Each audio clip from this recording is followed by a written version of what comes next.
एक बात अपने जीवन में सदा उतार करें। घर में अगर तुलसी का क्यारा है तो तुलसी महारानी हमें ये बता देती है कि हमारे घर में सुख आने वाला है कि दुख आने वाला है। जैसे शनि अपना प्रकोप दे रहा है या शनि उतर रहा है, ये किसी से पूछने की जरूरत नहीं पड़ती, अपने आप मालूम पड़ता है। कैसे? शनि कथा अगर आपने सुनी हो तो उसमें व्याख्यान आता है शनि कथा में, पांव की चप्पल बार बार टूट रही हो, कमर से नीचे जो वस्त्र पहने हो वो फट रहे हो, कहीं पजामा है, धोती है, आदि वस्त्र हैं, कपड़े हैं, वो अपने आप फट, आज के जमाने में तो फटे फटाए पहनते हैं लोग, फैशन उसकी गारंटी नहीं है, उसका हम वर्णन नहीं कर रहा। हम जब पहनते हम समझ जाते हैं इसको शनि तो ऑलरेडी लगा ही हुआ। जब उनका घुटना घुटनी सब फटा हुआ दिखता है तो उसमें लग जाता है कि शनि पहले से लग गया बापड़ा, उनके पहने से तो मालूम पड़े।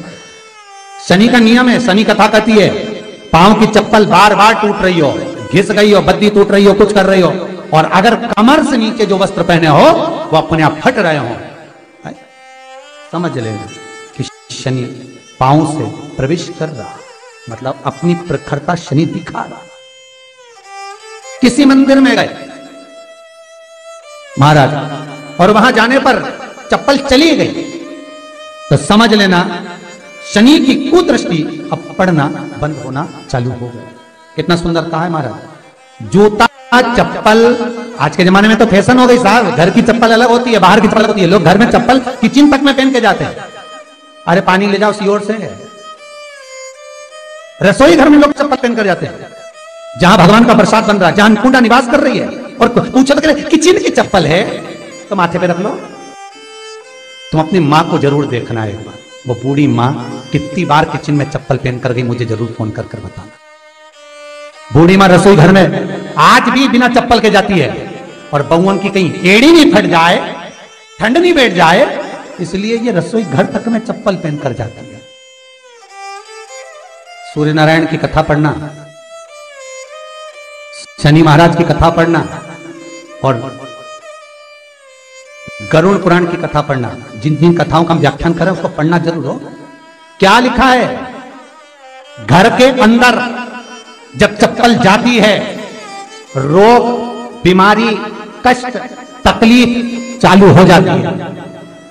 तुमने चप्पल क्यों पहनी? ठंड नहीं बैठ जाए, रोग नहीं बैठ जाए। घर के अंदर उतना बढ़ गया, एक कालीन बिछा दो, एक दरी बिछा दो, मोटा आसन बिछा दो, जिस पर तुम चल लो। जरूरी है, कई कई लोगों को हमने ये भी देखा कि कालीन पर भी चप्पल पहन के चलते, और ब्राह्मणों को भोजन परोस रहा है, गुरुजन को भोजन परोस रहा है, ठाकुर जी की थाली बना रहा है, ठाकुर जी का थाल लगा रहा है, तो भी चप्पल है पांव। सब्सक्राइब करें हमारा चैनल वास्तु। तेरा क्या होगा जी? आइकन दबाएं ताकि आप अपडेटेड रहें कालिया। हर एक वीडियो से। क्या होगा विचार तो करो। देह पड़ी रे जाए यहीं पर, फिर कुंडल और नगीना, क्या हरि नाम नहीं तो जीना। हमारे हर एक वीडियो से। अभी भी सुधर जाओ रे, अभी भी सुधर जाओ, नहीं सुधरो तो सिधर जाओ रे, या तो सुधरो नहीं तो सिधरो, थोड़ा सुधरो। रसोई घर में अन्नपूर्णा रहती है, रसोई घर में शिव महापुराण की कथा कहती है जब भगवान शंकर को मां जगत जननी भोजन करा रही थी, शंकर जी ने वर मांगा था अन्नपूर्णा। ए अन्नपूर्णे, तुम मेरे घर के बच्चों का भरण पोषण कर रही है, इस मृत्यु लोक में जितने मनुष्य जन्म लेते हैं ये मेरे पुत्र कहलाते हैं। तो अन्नपूर्णा ने कहा चिंता मत करना भोलेनाथ, जिस ग्रह पर एक स्त्री, बेटी, कन्या या घर की बहू या बूढ़ी मां भोजन बनाएगी, उस जगह पर मैं अन्नपूर्णा उसके शरीर में प्रवेश करूंगी। रसोई घर नहीं होगा, वो मेरा और तुम्हारा मंदिर कहलाएगा। अब मंदिर में चप्पल पहनकर भोजन का निर्माण करना ये श्रेष्ठता है। एक आसन पटक लो आप रसोई घर के अंदर, जिस आसन पे खड़े होकर आप भोजन बना लो, मोटा सा आसन रख लो, चप्पल की जरूरत ही नहीं।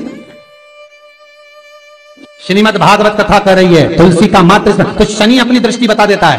शास्त्र कहता है जब घर के अंदर प्रवेश करने के, जब आप घर में प्रवेश करें तो कोने में चप्पल को उतार दें। बाहर जगह नहीं है तो घर के अंदर प्रवेश कर लेफ्ट में चप्पल को उतार दें। और 7 या 3 कदम के अंदर चप्पल उतर जाना चाहिए घर के अंदर में। और उसके बाद अगर चप्पल अंदर प्रवेश कर रही है तो राहु केतु शनि के साथ प्रवेश करते हैं, जिसके घर में बीमारी कभी पीछा नहीं छोड़ती। शनि कथा, सूर्य की कथा का स्मरण करिए, आपको मालूम पहचान हो जाता है। महाराज तुलसी बता देती है कि आपके घर की दशा क्या है। बार बार जल डालने के बाद भी तुलसी सूख रही है, बार बार आप पूजन कर रहे हैं, पाठ कर रहे हैं, तो भी तुलसी के दल सूख रहे हैं। तुलसी बता देगी कि तुम्हारे घर में तकलीफ आने वाली है, कष्ट आने वाला है, सूख रही है। किसी ने जरूर कुछ ना कुछ ऐसा है कि इसमें घर में तकलीफ आएगी, तुमने लगाया फिर सूखी, फिर लगाया फिर। तुलसा महारानी बता देती है कि कष्ट है। और जिस गमले की तुलसा घेर घमोर हो, फलित हो, आनंद में हो, तो उस घर में फिर दुख नहीं आता, समृद्धि खुद बढ़ती चली। जिन शंकर भगवान को आप जल चढ़ाते हो, जिन ठाकुर जी से आप लाड लड़ाते हो, जिन भगवान कृष्ण का आप स्मरण करते हो, राधा रानी का आप नाम जाप करते हो, जिस परमात्मा का आप भजन कर रहे हो, कीर्तन कर रहे हो, नाम जाप कर रहे हो, नाम स्मरण कर रहे हो, उससे तुम्हारा एक संबंध होना चाहिए, एक रिश्तेदारी होना चाहिए। और उससे जब तुम्हारा कोई संबंध रहेगा, उससे जब तुम्हारी कोई रिश्तेदारी रहेगी, तो उस रिश्तेदारी में जैसे ही आपके प्राण छूटे, और छूटते से ही आप जब गए, तो जाते ही आप कहोगे कि कृष्ण से मेरा ये संबंध है, वो मेरा पुत्र, वो मेरा भाई, वो मेरा बेटा, वो मेरा सगा, वो मेरा रिश्तेदार, वो मेरा कुटुंबी, वो मेरा पुत्र। जब कहोगे तो तुरंत प्रवेश हो जाए। महाराज भगवान से संबंध होना है। कई लोग भगवान को सवेरे से रिझाने बैठते हैं तो भगवान को बनी बनाई बात कहते हैं, ये पाठ कर लो, ये पाठ कर लो, ये पाठ कर लो, ये स्तुति कर लो, सारा बना बनाया। तुमने अपने दिल से कौन सी स्तुति गाई? तुमने अपने दिल से कौन सा भगवान को निवेदन करा, कौन सा नमन करा? बस सवेरे उठना है, नहाना है, भगवान के सामने जाना है, भगवान को नहलाना है, कपड़े पहनाना है, अगरबत्ती लगाना है, थोड़ा सा शक्कर का भोग लगाना। इतने सारे देवी देवता, शंकर जी, राम जी, गणेश जी, सारे देवता, और 2 खुरमा लेके आए, 1 बालूशाही लेके, 2 मठरी लेकर आ गए, 1 मठरी लेकर आ गए, और भगवान को इतनी सी कटोरी में रख दिया।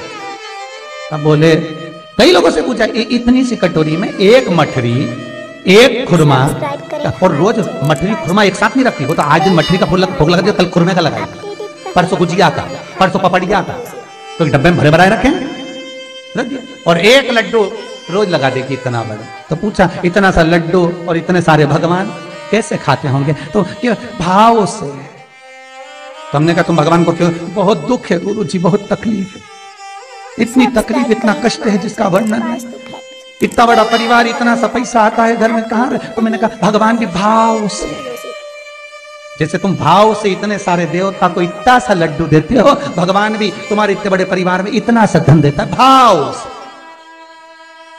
निर्मल मन सो मोहि पावै, जैसा करोगे वैसा भरोगे। और इतनी चतुर माताएं, भोग भी लगाएगी, घंटी भी हिलाएगी, जल भी छोड़ेगी, और तुरंत लड्डू उठा के बच्चों को भी बांट देगी। 5 मिनट नहीं खाने दे भगवान को, 5 मिनट। अच्छा, शंकर जी सोच रहे थे कि पहले गणेश जी खा ले, इसके बाद मैं ले लूंगा। गणेश जी, शंकर भगवान ने पाया तो राम जी सोचा, अभी मैं भी पालूंगा, अभी थोड़ी देर एक एक करके खाएंगे, इतना बड़ा लड्डू है तो धीरे धीरे कटोरी खसकाएंगे, फिर खाएंगे। अब इधर शंकर जी बैठे, इधर राम जी, इधर कुल देवी, इधर देवता, इधर पितर देवता, इधर ये देवता। हमारे घर के मंदिर में देखना सारा देव देवता, यहाँ तक भगवान तो यहाँ स्वामी समर्थ देव, तो यहाँ पर ये देव, तो वो पांडुरंगा, तो वो हरि विठल, तो वो देवी आई माता, तो सब दूर रहते। अब ये कटोरी खसकती खसकती उधर जाए तो आधा 1 घंटा तो लगे इतना सारा देवता खाने में। लड्डू एक, कोई 2-4 कटोरी होती तो बांट लेते। अब 1 लड्डू इतना सारा देवता में जाने में तो 2 समय तो लगेगा, और मालूम पड़े सब इंतजार में, लड्डू के इंतजार में बैठे।